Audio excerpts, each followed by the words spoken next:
Hey guys, this is Derek Duplessis, host of Purpose Rockstar. It's a podcast where we interview people who found purpose in their career in all kinds of fields. Today's interview is with Dave Schmelzer, a good friend and CEO of Blue Ocean Faith. He's an atheist turned pastor that's bringing together the secular culture and religious culture and trying to have a meaning type of conversation, a meaning of life conversation. It really doesn't happen that much. And we actually talk about it through the prism of his story. I know you'll enjoy it quite a bit. I learned a lot and I've known him for quite some time.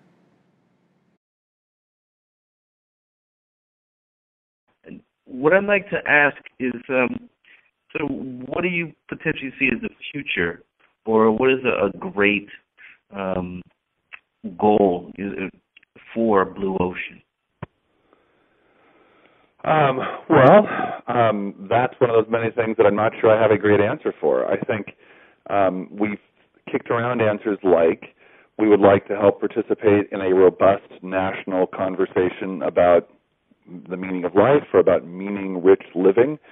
We would love to help facilitate that online, but then also hopefully in many, many different settings, just in people's lives in many, many parts of our country, and I'm even talking to a few people outside of our country. So we've thought about, other ways we can help coordinate and encourage, gatherings like in this woman's home with her friends, certainly in churches, but really in any settings where this could work, we'd like to do. There are a fair amount of people. This seems to have a lot of resonance with artists. And so we have people saying, wow, does art factor into this? And so we're finding different pockets of conversations. A woman who got connected to kind of us through an unsuccessful attempt at starting a church in the Midwest ended up being so taken by this, she made a movie, which I think is coming out as a feature film sometime soon. I won't name it because I'm not sure it is, but the last I heard, she cast it with like TV actors and things like that, and it got made. And so, she's asking, others are asking, are there ways in which just art itself is about the biggest questions? It's often been a gathering point for people throughout centuries who are thinking about the biggest things in life. So is there an arm of this that should be encouraging art? Maybe. But I'm afraid I'm stuck with a lot of maybes. So right now we're just trying to find out who's interested in this, how can we connect with them, are there ways we can help one another? And my big endeavor, as I was mentioning to you earlier, is trying to get a fairly aggressive website up with lots and lots of contributors and lots of content about how this is playing itself out in the States and beyond. Very cool. Well, I'd like to transition into one of my favorite parts of the podcast, which is actually the lightning round. So I'm going to ask you a series of rockin' questions, and we're hoping for you to give us rockin' answers. Okay. I'll do my best. Okay. Excellent. What's one of your favorite success quotes? I was pondering that because you'd given me a heads up. I'm going to go with Joseph Campbell, who is this famous, not a person of faith whatsoever, but he's a famous scholar of myth and meaning. And as he looked at myths around the world, he thought the biggest myth is a myth of people entering into sort of an obscure adventure where they enter this thing he calls the special world, where they don't know the rules and where they kind of have to take an adventure that's scary, might be guided by a supernatural voice in one sense or another, and yet they have to figure it out as they go. And it'll always be opposed by everyone they know, and yet they still have to do it. And so a quote from him about that is, the big question, he says, is whether you're going to be able to say a hearty yes to your adventure. I'll leave that as my success quote. The big question is whether you're going to be able to say a hearty yes to your adventure. If you could just repeat that one more time, because you were breaking up a little bit. Sorry, Joseph Campbell. The big question is whether you're going to be able to say a hearty yes to your adventure.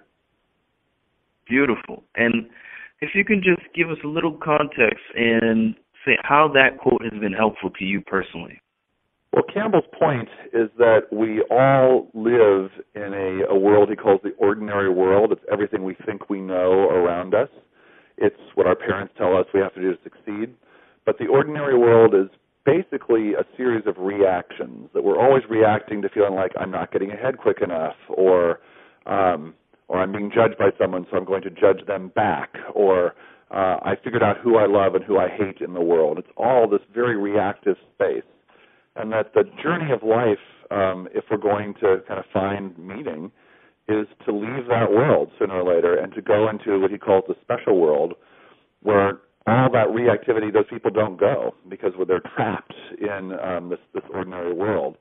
But as you kind of find your way into a special world, you have a call to a certain sort of adventure in your life. And he says all people get it. All people know there's a point where they're having a tugging. They know there's an adventure waiting them. It's not the adventure that's being pressed upon them at every side in their whole world. It's their own adventure. And it will require some steps that are scary, that are risky, and that feel beyond them. And yet there's that strong sense that this is the right way to go. I think for people of faith, it'd be this is God. For people not of faith, it's just an intuitive sense of this is right. And so that is his thing. At that point, the big question in anyone's life is, are you going to say a hearty yes to that adventure or not? Because you can say no and choose against it. If you do, then you're stuck in that world of just reacting constantly. But if you say yes, you can really choose. But you're going to find there's a lot of learning and a lot of scariness out there, but a lot of promise if you do say yes. What's a book that you recommend for folks who are sort of on that journey to the special world or maybe thinking about it? There are no great books yet written, to my mind, on that specifically. I've pondered that being my book that I might write at some juncture. But a book that circles it you'd have to be sympathetic to a God-centered worldview to enjoy this book. A recent book by a Franciscan priest named Richard Rohr, R-O-H-R, is about this to a great degree. It's called Falling Upward. So as opposed to falling down, it's Falling Upward by Richard Rohr. I find that book to be a completely inspiring, encouraging look at these sorts of concerns. Very cool. And what's a helpful internet resource that you just love and you can't live without? There are a lot. There's, again, almost none exactly about this. That's kind of what I'm trying to create. However, there are some that are about culture, about meaning, about connection with a wider world that I find that are totally fun. I think of Slate.com does that well. They have a regular series of podcasts called Gab Fest. I can't quite say it. One about politics, which I enjoy, although politics can often keep you in the ordinary world because it just convinces you who to hate. Again, it basically reinforces who you don't like. But I enjoy it. I don't mind knowing their political perspectives. But the one I would recommend as a special world sort of thing is not their political Gab Fest, it's their culture Gab Fest, which is a weekly look at kind of three different takes on what's happening in culture and what they mean. So I'll go there. Slate's Cultural Gab Fest. Very cool. Now, I had a final question, but I'm going to cheat and ask you one more question in addition to the final question. Oftentimes, these podcasts sort of feel like a hero story, and it's usually the protagonist against the world, etc. But it's often forgotten of, all the people that helped you get there along the way. Talk about a person that's sort of been instrumental in your development and figuring out what your purpose in figuring out sort of what you should do with your life and helping you get into the special world and make things happen. Okay, pondering for a second because there's such a wealth of possible answers to that question. I'm tempted to go this at the risk of a cliche. I'm tempted to go with a teacher. Many people have inspiring teachers, and I certainly have a few, and here's one. But it's a teacher named Daniel P. Fuller. I know him as Dan Fuller, who is now, he's still alive so far as I know. I think he's got to be pushing 90. And he had always felt, I believe, in his own personal story, like a bit of a misfit, which is part of the power of his story. His father was quite a famous radio evangelist in the height of civil religion, right coming out of the Cold War, where to be a good American was to be a Christian and a churchgoer. That the same era that led to Billy Graham's great success. His father had initially a success comparable to Billy Graham's. His man named Charles Fuller, and was a radio evangelist. And it seems like Charles Fuller was a very gregarious, outgoing, charismatic, dynamic man. Dan was a bookish sort of person who stumbled over his own words, and he was groomed to be the successor to his very outgoing, charismatic, dynamic father on the radio and doing stadium crusades in the same fashion that Billy Graham did. And he tells heart-wrenching stories about being a miserable failure at all those things, to the point that he went into depression and went home thinking he was useless and had nothing to contribute to the world. But he was bookish, and he would read a lot. And at one point, a school that his father had a role in asked him if he would just teach a summer course on the Bible. And he did, and suddenly found himself with a 40-year career as, to my mind, one of the most innovative and helpful American theologians. He's never found a hugely wide audience, but he has a very dedicated group of devotees, of which I am one, who just find his take on faith as being singularly helpful in this whole how does anybody find meaning? How does anybody connect with the wider world?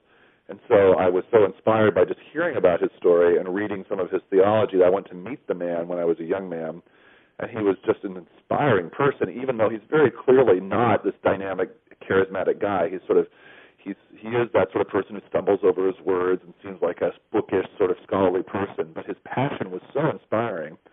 I moved to Pasadena, California from the Bay Area to study with him for 2 years, and I think that image of somebody finding that sort of deep passion about the deepest things in life has certainly been a North Star for me.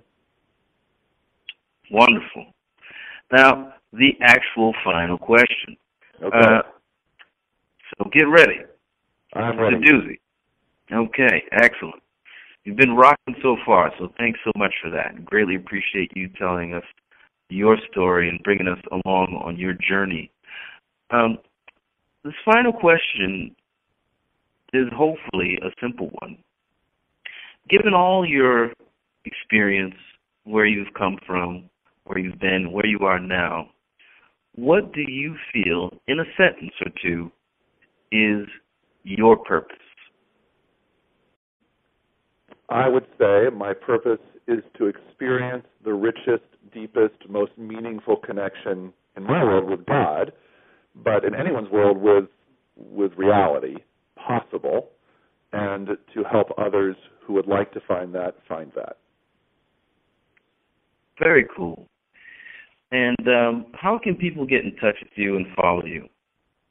The easiest way would be, at this point, email, while we have a very rudimentary website up. If you're a church pastor, you might find it helpful. So the website is blueoceanfaith.org. If you're not a church pastor, you almost certainly won't find it helpful, because it really is just a resource website. Ultimately, within the next 6 months or so, we're hoping to have quite a rich content website up, but it is not currently up. But to get in contact with me, Dave at blueoceanfaith.org would get them there on email. Awesome. And we'd like to end it with you. What are your parting words of advice for everyone listening?